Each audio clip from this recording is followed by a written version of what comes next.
all had the experience of shopping at the grocery store. We all need to eat, and most of us don't grow our own food in our backyard. But imagine the scenario, which I'm sure many of you have been through, walking through the produce aisle, going to pick up your lettuce or an apple, and you're confronted with a choice, organic or non-organic. And you wonder, what does that even mean? What is organic? Is it really better for me? My claim is that organic food is healthier for you than conventionally grown food.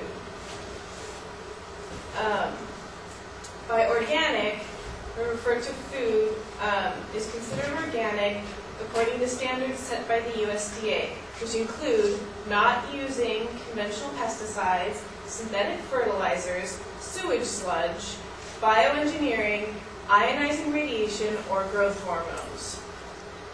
To quantify healthier refers, a food can be considered healthier if it's either more nutritious or has fewer associated health risks than an equivalent food.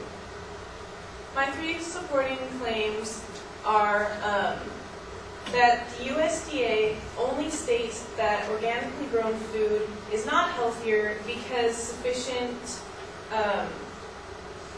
research has not been done to prove so. My second claim is that organic farmers do not use synthetic pesticides. And my third claim is that organic foods have been shown to have higher levels of certain necessary nutrients. For my first claim, the USDA states that organically grown foods are not healthier than their conventionally grown counterparts. The USDA does state, however, that this is only said because not enough research has been conducted to prove otherwise, and that over time, through research, this can be done. My second claim is that organic foods do not use synthetic pesticides. In conventionally grown foods, synthetic pesticides are always used, and often several are used in combination. Synthetic pesticides are known to cause skin and eye irritation, as well as to have carcinogenic effects, birth defects, and can cause cancer when exposed in large amounts. The USDA does have standards for the maximum levels of pesticide residue that can be found on food products and still be considered safe. According to the Pesticide Data Program, a national organization responsible for tracking the effects of pesticides in agricultural use, all pesticides are reviewed to determine that it will not pose unnecessary risks to human health or the environment. However, these risks are looked at on an individual case-by-case basis. No research has been done to determine the long-term effects of taking in pesticides in small amounts, simply because there hasn't been enough time to determine the effects over consuming these pesticides in 10 or even 20-year periods. My third claim is that organic foods have higher levels of certain nutrients compared to non-organic varieties. Greater levels of vitamin C, iron, magnesium, phosphorus, and antioxidants have been found in organic foods. All of these nutrients are known to be essential to our health, and many people are having health problems because they are not receiving enough of these nutrients in their diets. In conclusion, even though the USDA states that organic food is not healthier, it's only because not enough research has been done to prove so, and over time, through more research, this can be proven. The pesticides that are used on conventionally grown foods are known to cause harm when consumed in large amounts, and nothing is known about the effects of consuming small amounts over an extended period of time. And organically grown foods are more nutritious because of the higher levels of essential nutrients in them. I hope you'll agree with me that organic foods are healthier than conventionally grown foods.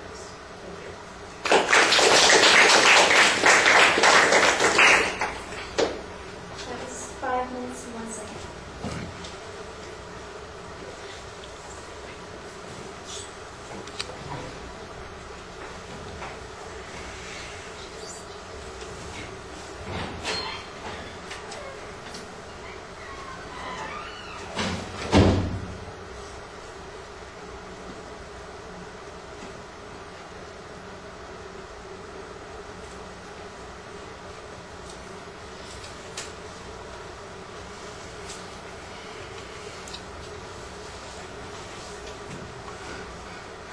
All right, I like the visualization in the opening to set up the topic, and you've got a clear statement of what your claim is. There's a lot of definitional material that you set up also.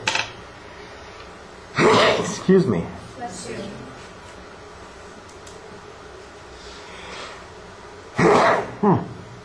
Pardon me. One more. Maybe not.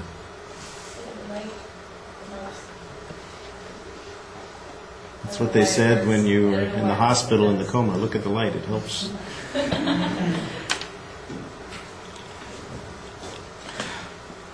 All right, the secondary points are, they're laid out, but they're not stated as claims. They're basically factual data. There aren't any inferences being made with those secondary points, and that's a little bit of a problem. They're well organized, and they're easy to follow. But they're not making a claim per se. They have data, that, or at least they present information as data without taking us the point past, like I said, the inference that arguments really require. It's structured, like I said, relatively clearly. You do a good job of signposting those points. I thought it was interesting that your first and the second points basically are using evidence in the same way. The first point says there's not enough evidence to show that it is healthy yet, but that's just a matter of time. And the second point is there's not enough evidence to show that it's dangerous, but it's just a matter of time. And that seems to me to underscore the problem with the proof that you have on this point.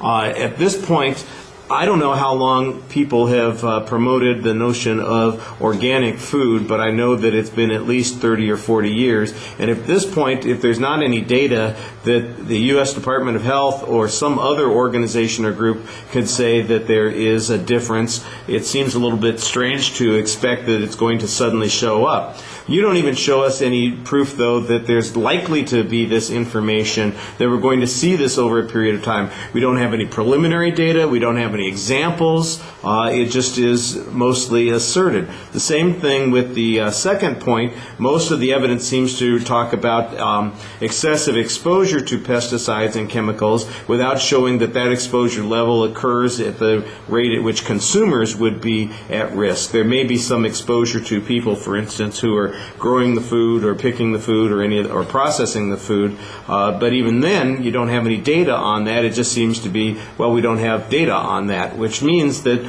you're asking us to make inferences without sufficient grounds on those points, and that's a little bit problematic. Like I said, I thought everything was nicely organized and you present it well, but your information needs to be a lot more developed. The third point, talking about the differences in nutrients, was all asserted. I didn't hear a source citation on anything that talked about those nutrients. Now, I'm not saying that they don't have a difference, but I'm wondering what reason you have for believing that there is a difference. And I didn't get any information in the argument that presented such a difference. And that's a problem because the oral argument needs to be self-contained. All right, thank you.